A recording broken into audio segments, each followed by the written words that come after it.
Whoa, welcome back to the Casual Heresy podcast with your hosts, Michael and Spencer. Hello, everyone. Welcome back to the podcast, everyone. It's good to be with you. And with your spirit. In sorry. Spirit. Yeah, exactly. I'd like to apologize for my voice right off the bat because I have a cold. And so this is what I sound like right now. Who are you? Which one? No, I'm kidding. Who am I? This is the episode where we decide, or not decide, but we find out who Which thy one's is. which? No. I've been Spencer this whole time and none of you knew it. Oh. So, on that note, Spencer. No. The topic for today is top 10 pet peeves in the food industry, which we both have experience in. Good times. Yeah. Some would say the best of times. The best of times. So we have the worst of times. different experiences. Separate experiences in the food industry. I mean, we are different people, so we have different experience regardless, but we did not work in the food industry together. Which is ironic because you and I have worked together like 3 times now. Yeah. Might as well. Let's quit our jobs or find a job on the weekend and get into the food industry. Let's start a restaurant that exclusively serves artisan sweet pickles. That's a great business idea, don't you think? No. It does not tickle the pickle of my brain. Oh. In a good way. All right. Anyway. So top 10 pet peeves in the food industry. Michael, go. At least start with one. Start with one. We'll discuss. Okay.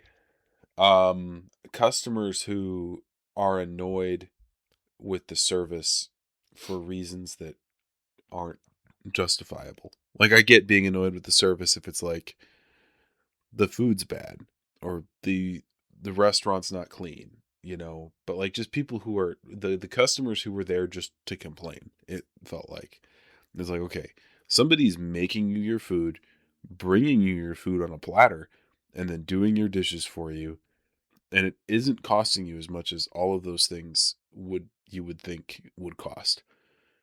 Mm-hmm. That's pet peeve number 1. And you could, by free will, decide not to walk into that restaurant in the first place. That is correct. Spencer, what's another pet peeve? What's number 2? So what would you title that? Just Oh gosh. Ingratitude.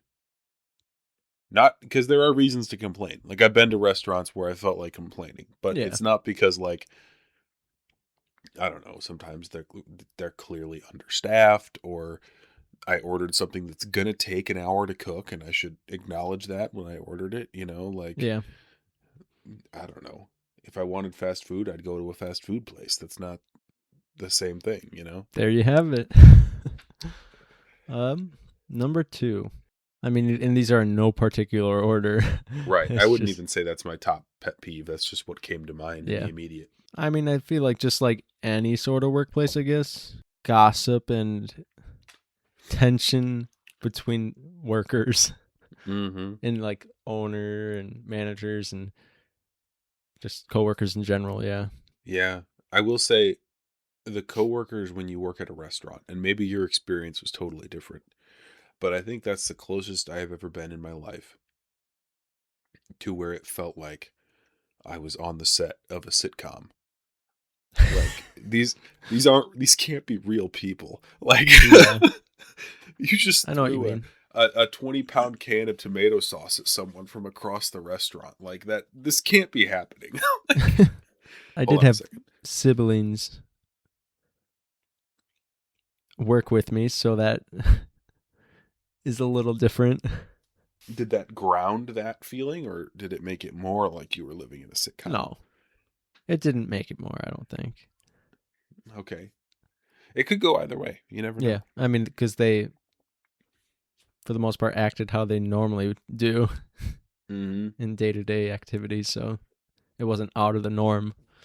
But yeah, I guess what goes along with that, sort of, but it may not be. So your judgment call on if this is number 3.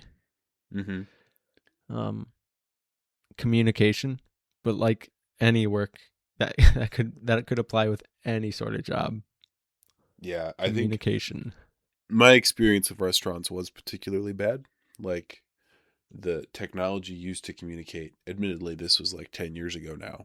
The schedule was like scribbled on a piece of paper back by the soda fountain, and the only way to communicate with people was to maybe just have their phone number, including the owner. Like, you just had to have his phone number to get a hold of him for anything, which was kind of like, that's... Or I could like leave him a note and leave it under a flower bucket or something, and he'd find it in the morning, you know? I don't know. Well, I guess I should clarify. Was this your first job? This was my first job. Mine was too. It was my first job, and then I quit, but then I came back in college because I worked a job that was like objectively worse in between. The foundry? And I was like, I think so. No. I don't remember what it was. I did something in between that was not fun, though. And I was like, you know what? That wasn't so bad. And it was almost a completely different set of employees when I went back the second time. So that part was in some ways better, in some ways worse. I got along with the people better the second time. Maybe it's because I was closer in age to them. I was 21 instead of 17. That does help a little bit if you're working at a restaurant. But yeah, no, communication's not great. I think that counts as number 3. All right. Number 4 for me would be, hands down, the lack of hygiene, sanitation. Like, you clean the kitchen. You clean the kitchen with the bathroom cleaner. The same water. With the same water. Same water, same mop. If you're lucky, whatever this was got dunked in bleach before it ended up on your table. The dishwasher technically sanitizes things, but also you should see the rack that it gets put on when it comes out of the dishwasher, you know? Yeah. And I've just come to, whenever I'm at a restaurant, I don't think about it because I know what's going on in the kitchen. And it's ironic because it feels like it doesn't seem to matter where, but a restaurant is always going to be less sanitary than a home kitchen, almost without exception. Because in a home kitchen, people are like, oh, I'm going to want to wash my hands before I do anything after I was just like fondling raw egg yolks, Yeah. I don't know. But yeah, no, everything. And it's not like stuff doesn't get cleaned ever. It just doesn't get cleaned to the standard that you would really think it probably would. And it doesn't get cleaned as often as you'd really think it probably would. Which I think the latter is probably why it doesn't get cleaned as well, because it was cleaned 5 years ago, and finally somebody touched the crevice of whatever that corner is. Yep. Mice in kitchens happens. Yep. It's not like Ratatouille, but it happens. You know? Mold happens, you know? Things not really getting clean, we'll just scrape off that piece of food, you know? No one will know.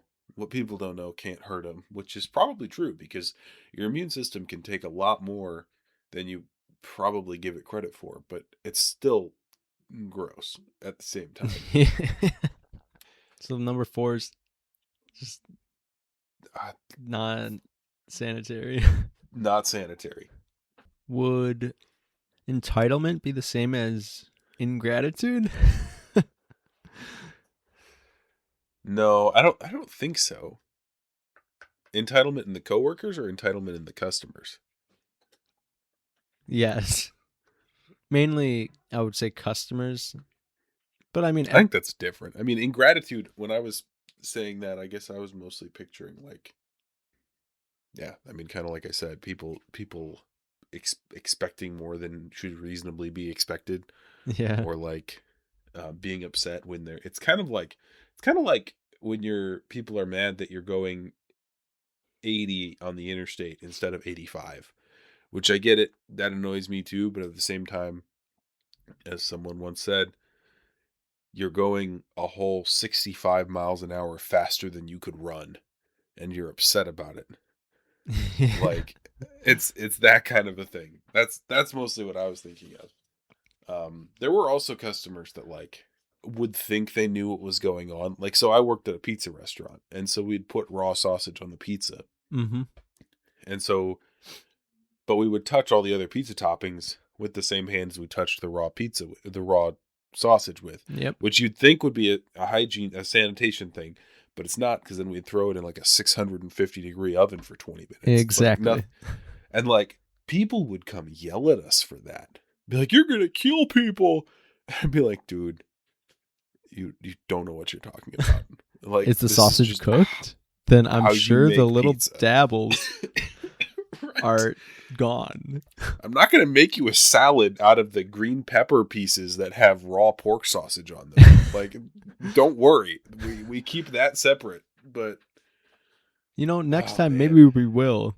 Instead of tomatoes, we'll put the raw red meats in your salad.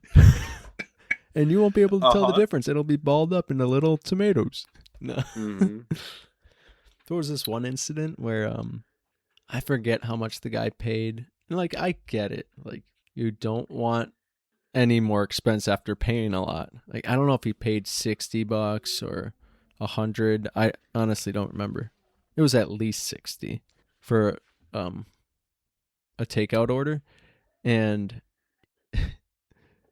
he wanted extra tartar sauce, and that's an extra charge. Oh, man. And when a coworker was handing him it, like, they were like malts or milkshakes, I think he just like dropped one out the door or something like that, or something, and it was like the last straw. I don't know if he dropped it or if he like purposely or accidentally, but yeah. Oh, man. And then you get the rage customer. Uh-huh. Oh, man. But so was that number 5? Yeah, I'd say so. Entitlement. But there's also like, there's positives, obviously. Like, we're doing the pet peeves. There's positives. Oh yeah. Of working in the food industry. Could easily do 10 best things about working in the food industry, because it was on the whole, it was a good time. It was a good experience. Mm-hmm. I'm glad I did it for a lot of reasons. The pay was amazing. No, I'm just kidding. Oh yeah, right. It's phenomenal. So I have a pet peeve, but before I say my pet peeve, I need to ask what you did at your restaurant, because I don't remember actually. A little bit of everything. Except, I mean, I didn't bartend and stuff. We had a bar, but I was primarily, and it depended on the night or day, my shift, what I was doing necessarily, but I was primarily a host. So I'd like sit people. I would like cashier. Yep. I would bus tables, dishwasher. Like, I was the dishwasher, and I would put things in the dishwasher and take things out and stuff. Make salads, occasionally prep food. Those were the main tasks. Take out food for people, like not just takeout orders, but take food to tables when it's packed and stuff. So I don't think you're going to be offended by my pet peeve then. I wouldn't think. So my pet peeve, and it was similar. I started as a cook, okay? And we only had cooks, waiters, bartenders, and cashiers. Those were the only things you could be. The waiters bussed the tables and did the dishes. That was just a part of their gig. And I think it allowed us to pay them a little more. Like, they didn't get paid a lot, but they got almost minimum wage, which for people who get tips is not terrible. I think. I'm pretty sure, because I did work as a waiter a few times. And I worked as a bartender a little bit at the end there. Okay. But so my pet peeve is waiters. Wait. No, I'm kidding. So when you're a cook and the waiters bring 6? you this. Yeah, I think so. Okay. So like, I know a lot of people who are really good waiters. There are times if you're a cook and you've got all kinds of stuff going in the deep fryer, and you got stuff in the oven, and you got stuff in the microwave, and you got stuff everywhere, and it's all timed out so that hopefully each meal gets done at the same time. Okay. That's like goal number 1. Is it like, or goal number 2. Goal number 1 is that the meals are done in the order they came in, but that's only possible to a certain extent. Like if somebody just orders French fries and somebody orders like 5 bowls of baked spaghetti, like those aren't going to take the same amount of time. Yeah, or a salad versus something that needs to cook or something. Right, exactly. So, but then the waiters who would then hang around complaining that you were going too slowly while you're trying to not overheat and accidentally stab yourself drove me crazy. Yeah. Because they're like, I'm going to get a bad tip if you don't do this faster. And I'm like, they understand. I'm going to be dead if I do this faster. I think the customers should reasonably understand that food at a place like this probably takes 20 minutes at least. They also know you're not the one making it. Unless their head's in a shoebox somewhere, you know? Yeah. Like the place wasn't that big. They could see me back there doing all this stuff. They know I'm the one making the food, you know? Yep. I don't get it. But then also, because they had to do the dishes, they would complain about that constantly. And I'm like, okay, I worked as a waiter. I was bad as a waiter, like being a waiter, for like human reasons. Like my personality does not work well as a waiter. I'm bad at talking to people. I would always forget to ask, like, do you want this as one check or do you want it split up? So there were a few times there were people who probably obviously wanted to divide their check, and I gave them like one bill for $300 and then just walked away. Anyway, I didn't get good tips as a waiter because I was a bad waiter. It had nothing to do with the cooks, you know? Yeah. So your pet peeve is the waiters themselves. The waiters who are like entitled waiters, and then like whiny waiters too, because there were times they'd be so upset that they had to do the dishes and they couldn't leave early, and they're like, could you do the dishes for me so I could leave early? And I'm like, no, because I have to do the pots and the pans and the other dishes when you're done, so I'm not going to stay extra late just so you can go home. But on the contrary, I feel like if you're doing the dishes, you should not be getting paid waiter hours. No, they got paid a little more than what waiters usually make. Because waiters sometimes make like $3.50 an hour. I'm pretty sure our waiters made like $6 or $7 an hour. Dang. So it's still bad, but like not nearly as bad. I think that was their workaround, because it's cheaper to pay your waiters $6 or $7 an hour and have them do the dishes than hire an actual busboy. Yeah. At the same time and have to pay him $7.50, you know? $7.50. Yeah. I mean, you're saving yourself $3 an hour. Anyway. Going with 7. So as like a busser and host, mainly as a host, we'd get tips.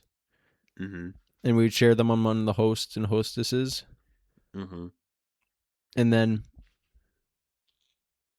And the cooks got paid more because they were behind They were in the back making the food.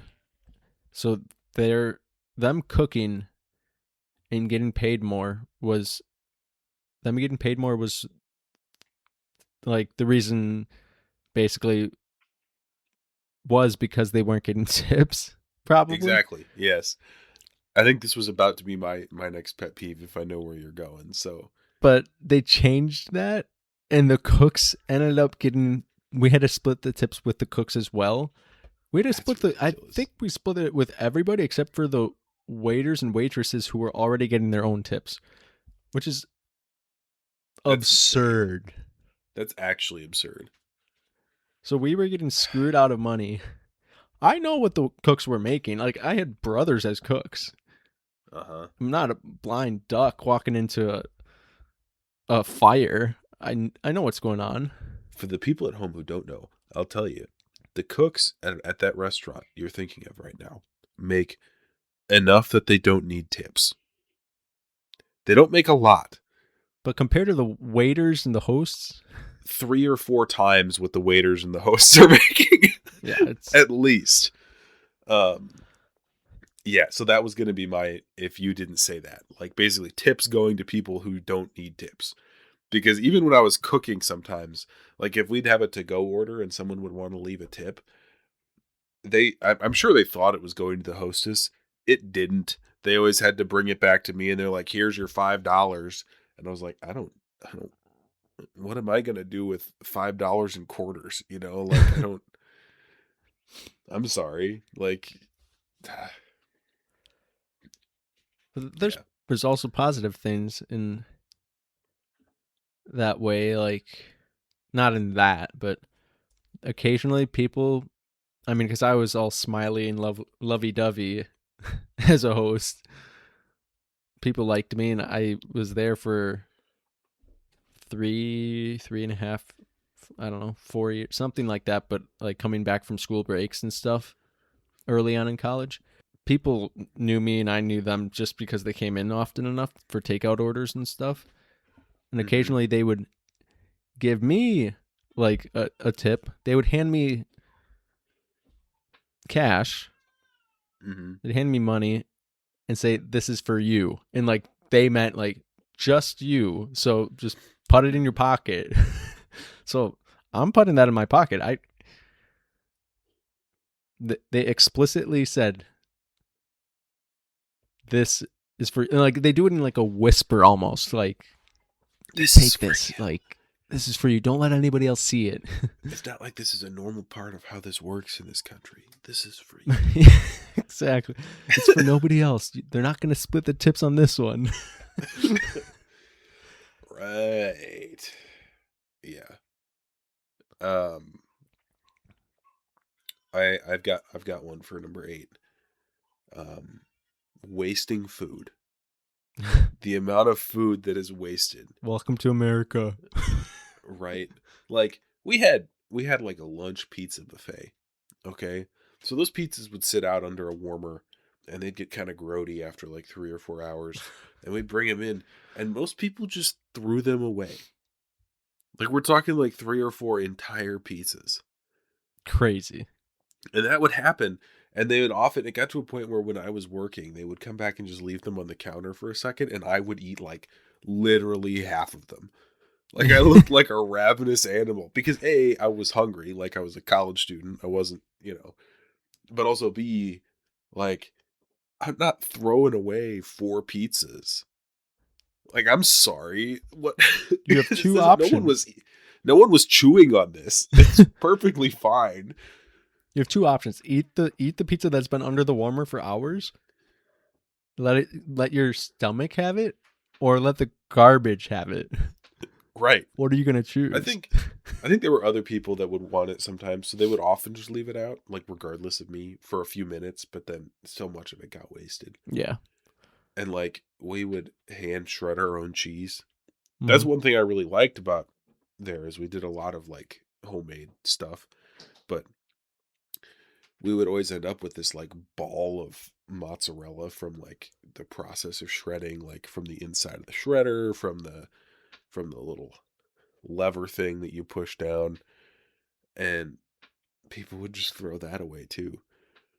Like it was probably a pound and a half of mozzarella, and people would be like, "Yeah, it's just garbage." I'm like, "That is food," and so I would eat it. I remember everyone was always really repulsed by that, which I get on one hand, but on the other hand, I don't. I think it's because I ate it in like 3 bites, and it was probably like a between baseball and softball size ball of cheese. So yeah, and I would not when that was what my job for the night, and I would eat the ball of cheese. I could point for the next 2 days to where in my digestive system that ball of cheese was. Like I could feel it going through. I knew exactly where it was because I could push on my stomach and it would be hard in that one spot, and I could feel it moving. Oh yeah. But I didn't want to waste it. What can I say? Good.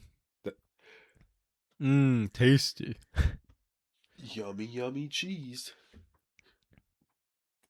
I guess the 9th would maybe be just the use of the telephone. Oh my gosh. The phone rings and you're just like, all right, which one is this going to be? Is this going to be an easy order, or is it going to be somebody that called, is still undecisive, and they don't even know anything about the... Yeah, so the phone. It could be anything. The phone, and I guess you might as well... I also did deliveries. I didn't mention that to you. I'd occasionally do deliveries. Those sort of intertwine, I guess, in some sense, but most of the phone calls are takeout orders. But some people just... God bless their soul. Yep. I get it if you don't know the menu and stuff, then you're asking. But you have to have some sort of idea of what you're going to order. Right. Like you called a pizza place. Let's take a stab in the dark at what you might want right now. A baked potato. Right. There was some deliveries. It's like, all right, this is the address. Okay, we have smartphones, so you just punch that in, and you'll know where you're going. Mm-hmm. Half the time, that doesn't do it for you. It's like, okay, I'm at this complex. It says it's right here. There's not really anything right here.